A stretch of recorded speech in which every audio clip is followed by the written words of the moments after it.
ఓం సాయిరామ్. సమర్థ సద్గురు సాయినాథ్ మహారాజ్కి జై. సాయి బిడ్డలందరికీ నమస్కారం అండి. బాబావారు ఏం చెప్తూ ఉన్నారు అంటే ఈరోజు సందేశం, బిడ్డ ఈరోజు రాత్రి ఈ సందేశం విని పడుకో అమ్మా. నువ్వు నీ దగ్గరికి నేను వచ్చాను అని గుర్తించగలుగుతావు. మళ్ళీ ఎందుకో తెలుసా, నా సందేశాలు నువ్వు విన్నావు, ఆ సంకేతాలు నువ్వు గుర్తించావు, కానీ ఇంకా కొన్ని సంకేతాలు ఉన్నాయమ్మా. వాటి గురించి చెప్పాలని స్వయంగా నేనే వస్తున్నాను. నువ్వు మళ్ళీ ఈ వీడియో దగ్గరకు వచ్చావు అంటే నువ్వు నన్ను తెలుసుకుంటున్నావు, నీలో ఏదో మార్పు అనేది నువ్వు గమనిస్తూ ఉన్నావు. ఆ మార్పును నేను చూస్తున్నాను. ఆ మార్పుకు నేనే కారణం తల్లి. ఈరోజు మరికొన్ని సంకేతాల గురించి చెబుతానమ్మా. ఈ సంకేతాలు కనుక నీకు కనిపిస్తే అర్థం చేసుకో, బాబావారు నిన్ను తన దగ్గరకు లాక్కుంటున్నాను అని. మొదటి సంకేతం, రాత్రి సమయంలో హఠాత్తుగా మెలకు వస్తుంది కదూ, గమనించావా బిడ్డ? రాత్రి పడుకున్నావు, హాయిగా నిద్రపోతున్నావు, కానీ అకస్మాత్తుగా అర్ధరాత్రి 2 గంటలకో 3 గంటలకో 4 గంటలకో కళ్ళు తెరుచుకుంటున్నాయి కదూ. ఎందుకో తెలియదు, ఏమి జరిగిందో తెలియదు, కానీ నిద్ర అనేది పట్టడం లేదు. అది నేను లేపుతున్నాను. ఆ సమయం చాలా అత్యద్భుతం తల్లి. ఆ సమయంలో నేను ఈ భూమి మీద ఉంటాను. దేవతలు కూడా మేల్కొని ఉంటారు, ఋషులు ధ్యానం కూడా చేసుకుంటూ ఉంటారు. నేను నా భక్తులను ఆ సమయంలో పిలుస్తాను. మామూలు మనుషులు ఆ సమయంలో గాఢ నిద్రలో ఉంటారు, కానీ నా బిడ్డలు, నా భక్తులు మాత్రం నువ్వు ఎలా ఉంటావు అంటే లేచి ఫోన్ చూస్తున్నావు కదూ, అటు ఇటు కూడా తిరుగుతూ ఉన్నావు, అవునా? మళ్ళీ పడుకోవాలని ప్రయత్నిస్తున్నావు కదా, తప్పు చేస్తున్నావు తల్లి. ఆ సమయంలో కళ్ళు మూసుకో, నన్ను తలచుకో, నీకు ఇష్టమైన నా నామాన్ని జపించు. అలా కొద్దిసేపు ఊపిరి మీద ధ్యాస పెట్టమ్మా. నీకు ఏదో అనుభవం కలుగుతుంది, నా ఉనికిని అనుభవిస్తావు. ఆ మెలకువ యాదృచ్ఛం కాదు బిడ్డ, అది నా పిలుపు. రెండవ సంకేతం ఏంటో తెలుసా? కారణం లేకుండా కన్నీళ్ళు రావడం ఈ మధ్య నీకు జరుగుతోంది కదూ. గుడిలో నీ సాయిని చూడగానే కళ్ళల్లో నీళ్లు వస్తున్నాయి. సాయినాథా అంటే గుండె బరువెక్కుతోందా? ఆరతి చూస్తూనే ఏడుపు వస్తుందా? ఎందుకో తెలియదు, కారణం లేదు, బాధ లేదు, కష్టమూ లేదు, కానీ కన్నీళ్లు ఆగడం లేదు కదూ. ఆ కన్నీళ్ళు సాధారణ కన్నీళ్లు కావమ్మా. అవి నీకు, నీ బాబా మీద ఎన్నో జన్మలుగా ఉన్నటువంటి బంధం. ఎన్నో జన్మలుగా నువ్వు నా కోసం తపిస్తున్నావు. ఇప్పుడు నేను దగ్గర అవుతున్నాను తల్లి. ఆ సంతోషానికి, ఆ ఊరటకు కన్నీళ్లు వస్తున్నాయమ్మా. తల్లి, విడిపోయిన బిడ్డ తల్లి నుంచి చాలా సంవత్సరాల తర్వాత తల్లిని చూసి ఏడుస్తుంది కదూ, అలాగే నీలో ఉన్న నీ ఆత్మ చూసి నన్ను ఏడుస్తుందమ్మా. ఆ కన్నీళ్లను ఆపుకోవద్దు, ప్రవహించు నువ్వు. అవి నిన్ను శుద్ధి చేస్తున్నాయి తల్లి. నీలోని పాత బాధలను, నీ కర్మలను ఆ కన్నీళ్లు నాకు చేర్చుతున్నాయమ్మా. ప్రతి కన్నీటి బొట్టు కూడా నేను చూస్తూనే ఉన్నాను బిడ్డ. మూడవ సంకేతం చెప్పనా? పాత అలవాట్లు అకస్మాత్తుగా వదిలిపోవడం. ఒకప్పుడు నీకు కొన్ని అలవాట్లు ఉండేవి కదూ. మాంసాహారం తింటూ ఉండేవాడివి, మద్యం సేవించేవాడివి, సిగరెట్ లాంటివి చెడు అలవాట్లు, మాటలు కూడా పిచ్చి మాటలు మాట్లాడేవాడివి, చెడు ఆలోచనలు చేసేవాడివి. కానీ ఇప్పుడు వాటి మీద నీకు ఆసక్తి తగ్గిపోయింది కదూ. ఒకప్పుడు ఇష్టంగా చేసినవి ఇప్పుడు చేయాలని అనిపించడం లేదు, అవునా? ఎవరు చెప్పకుండానే, బలవంతం లేకుండానే మారిపోతున్నావు కదూ. అది నేను చూస్తున్నాను. నేను నిన్ను శుద్ధి చేస్తున్నాను, నీలోని మలినాలను తొలగిస్తున్నానమ్మా. నిన్ను నా దగ్గరకు తీసుకురావడానికి సిద్ధం చేస్తున్నాను బిడా. మట్టిలో ఉన్న బంగారాన్ని శుద్ధి చేయాలి అంటే అగ్నిలో కాల్చాలి కదా, అప్పుడే కదా స్వచ్ఛమైన బంగారం వస్తుంది. అలాగే నేను నిన్ను శుద్ధి చేస్తున్నాను. ఈ మార్పులు నీకు ఆశ్చర్యంగా ఉండవచ్చునేమో, కానీ నేను ఎందుకు మారిపోతున్నాను అని అనిపించవచ్చు. భయపడకు బిడ్డా, ఇది మంచి మార్పు, ఇది నా అనుగ్రహం. 4వ సంకేతం చెప్పనా? సాత్విక ఆహారం వైపు మొగ్గు చూపటం.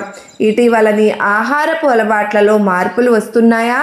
మసాలాలు తక్కువగా తినాలని అనిపిస్తోంది కదూ, తేలికపాటి ఆహారం కావాలని అనిపిస్తోంది కదూ, పళ్ళు, కూరగాయలు, పాలు, పెరుగు ఇవి బాగా రుచిగా ఉంటున్నాయి. మాంసాహారం చూస్తే ఏదో అసౌకర్యంగా అనిపిస్తోందా? ఉల్లిపాయలు, వెల్లుల్లి తగ్గించాలని అనిపిస్తోందా? ఇవి మామూలు మార్పులు కావు తల్లి, ఇవి నీ శరీరంలో జరుగుతున్న ఆధ్యాత్మిక మార్పులు. ఆహారం కేవలం శరీరాన్ని మాత్రమే ప్రభావితం చేయదు, మనసును కూడా ప్రభావితం చేస్తుంది. సాత్విక ఆహారం తింటే మనసు ప్రశాంతంగా ఉంటుంది, ధ్యానం చేయడం సులభమవుతుంది, నా సన్నిధిని అనుభవించడం సులభమవుతుంది. నేను నీ శరీరాన్ని సిద్ధం చేస్తున్నానమ్మా, నీ మనసును సిద్ధం చేస్తున్నాను, నిన్ను నాకు తగిన ప్రయోజనకంగా మార్చుకుంటున్నాను. నా పాత్రగా స్వచ్ఛమైన పాత్రలోనే అమృతం పోయగలుగుతాము, మలినమైన పాత్రలో పోస్తే అది విషమవుతుందమ్మా. నిన్ను స్వచ్ఛం చేస్తున్నాను, అమృతం పోయడానికి నిన్ను సిద్ధపరుస్తున్నాను బిడ్డ. నా బిడ్డగా నువ్వు మారిన క్షణమే నీ సాయి బిడ్డగా నువ్వు ఎంతగానో మార్పును సంతరించుకున్నావు తల్లి.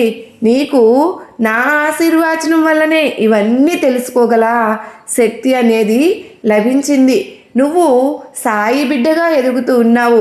ఖచ్చితంగా ఈ సంకేతాలు నీకు అర్థమయ్యే విధంగా చెప్పాలనే ఈరోజు నీ ముందుకు వచ్చాను బిడ్డా.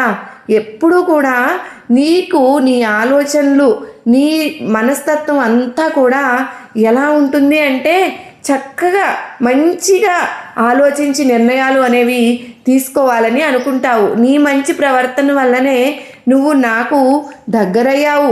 ఈరోజు వచ్చే గురువారం లోపల చూస్తుండగానే నీలో మార్పు అనేది కనపడుతుంది. సమయం ఎక్కడికి పోతుందని ఆశ్చర్యపోతున్నావు కదూ.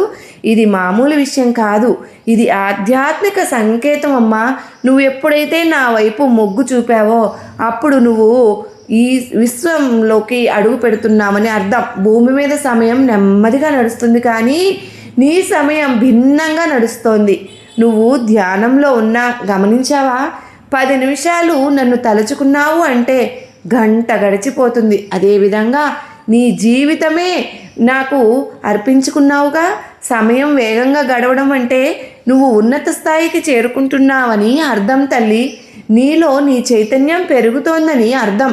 భయపడకమ్మా, ఈ మార్పును నువ్వు ఆహ్వానించు. ఇక 6వ సంకేతం చెప్పనా? నా ఆలయాలు, నా మందిరాలు నిన్ను ఆకర్షించడం. ఇటీవల నువ్వు షిరిడీ వెళ్ళాలని అనిపించింది కదూ, నన్ను చూడాలని తపన కలుగుతోంది కదూ. నీకు నా సాయిని చూడాలి అని మనసు తహతహలాడుతుందా? సాయిని చేసుకోవాలని ఉందా? ఎవరో చెప్పారని కాదు, కానీ టీవీలో చూసామని కాదు, కానీ లోపల నుండి ఏదో బలంగా లాక్కుంటోంది కదూ. ఆ లాగుడు నేనే.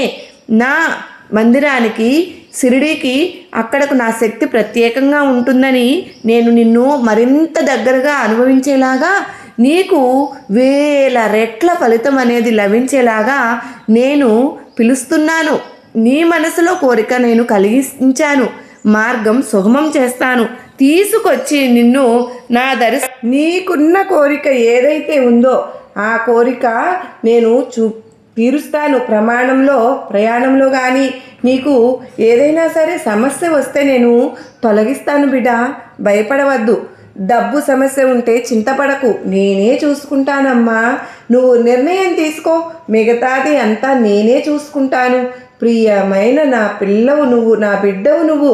ఈ సంకేతాలు 6 కూడా నీ జీవితంలో కనిపిస్తున్నాయి అంటే నీకు ఒక మాట చెప్పాలి.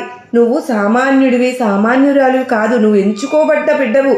ఈ కోట్లాది మందిలో ఎంతోమంది ఉన్నారు, కానీ అందరికీ ఈ సంకేతాలు కనిపించవు తల్లి.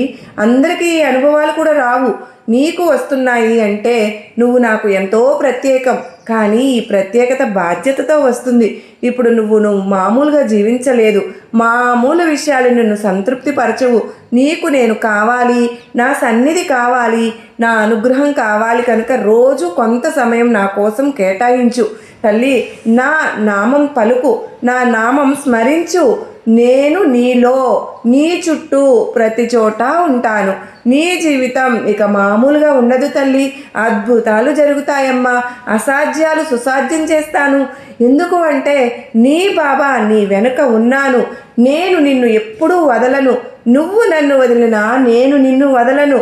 బిడ్డా, నీకు నీ నీ బాబా ఆశీస్సులు ఎప్పుడూ ఉంటాయి తల్లి. నేను ఆశీర్వదిస్తున్నాను బిడ్డా అంటూ సాయినాథుడు అత్యద్భుతంగా మనకు స్వయంగా వచ్చి చెప్పారు కదండి. మరి నిజంగా బాబా మాట ఇచ్చారు అంటే అది శాసనం జరిగి తీరుతుంది. మరి మన జీవితంలో అటువంటి మార్పులు ఎంతమందికి కనిపిస్తూ ఉన్నాయో కామెంట్ సెక్షన్లో తప్పకుండా తెలియజేస్తారు కదా. మరో చక్కని సాయినాథుని సందేశంతో కలుసుకుందామండి. అంతవరకు కూడా సాయినాథుని అనుగ్రహం మనందరికీ కలగాలని చెప్పి బాబావారు మనకు స్వయంగా కనిపించి ఇంకా ఎవరైతే సాయినాథుని కోసం పరితపిస్తూ ఉన్నారో వారందరికీ కూడా ఈ వీడియో ద్వారా మీ అందరికీ కూడా అనుభవాన్ని కలగజేయాలని నేను కూడా మీ అందరి తరపున కోరుకుంటూ ఉన్నాను ఫ్రెండ్స్. నిజంగా సాయినాథుని ప్రేమతో పిలిస్తే తప్పకుండా పరుగున వస్తారండి. షిరిడి దర్శనమే ఎంతో మనకు గొప్ప మార్పుని మన జీవితంలో కలుగజేస్తుంది. ద్వారకామాయి ఒడిలో మనందరము కనుక ఒక్కసారి చేరుకున్నాము అంటే మన కష్టాలన్నీ గట్టెక్కినట్లే. మన సాయినాథుని పైన ఎన్నో అసత్య ప్రచారాలు చేస్తూ ఉన్నారు. నిజంగా వాళ్ళకి నేను ఎలా చెప్పాలో కూడా నాకు అర్థం కావడం లేదు. వారి గురించి మాట్లాడడం కూడా నాకు ఇష్టం లేదు. చాలా కోపం వస్తుంది. ఎందుకు అలా మాట్లాడుతూ ఉన్నారు? సాయినాథుని గురించి వీళ్ళకి ఏం తెలుసని మాట్లాడుతున్నారు? బాబా వారిని ఒక్కసారి నమ్మితే ఎప్పుడు మన చెయ్యి వదలరు అనే ఇంగిత జ్ఞానం లేకుండా వాళ్ళు ఇష్టం వచ్చినట్లు వాళ్ళ స్వభావాల కోసం మాట్లాడుతున్నారు. నిజంగా వాళ్ళ నోళ్ళను బాబావారే మూయించే రోజు బాబాకు కూడా బాధ కలుగుతుందండి మనం వాళ్ళని ఏమైనా అన్నా కూడా. అందుకని నేను మాట్లాడడం లేదు వాళ్ళని గురించి. బాబా ఎంతో బాధపడతారు. తన గురించి తప్పుగా మాట్లాడిన వారిని కూడా బాబా నిజంగా నా బిడ్డ అయ్యో ఇలా మాట్లాడుతుంది అనుకుంటారు. కానీ వాళ్ళ మీద ఎటువంటి కోపము రాదు. నా బాబా నాకు ఇచ్చిన జ్ఞానంతో నేను వారి గురించి మాట్లాడడం లేదు. కానీ ఎంతో బాధ కలుగుతుంది. అది అంతా ముగింపుకు రావాలని చెప్పి ప్రతి ఒక్కరూ సాయినాథుని తెలుసుకోవాలని నేను మనస్ఫూర్తిగా బాబా వారికి ప్రార్థన అయితే చేస్తూ ఉన్నాను. సర్వే జనా సుఖినో భవంతు.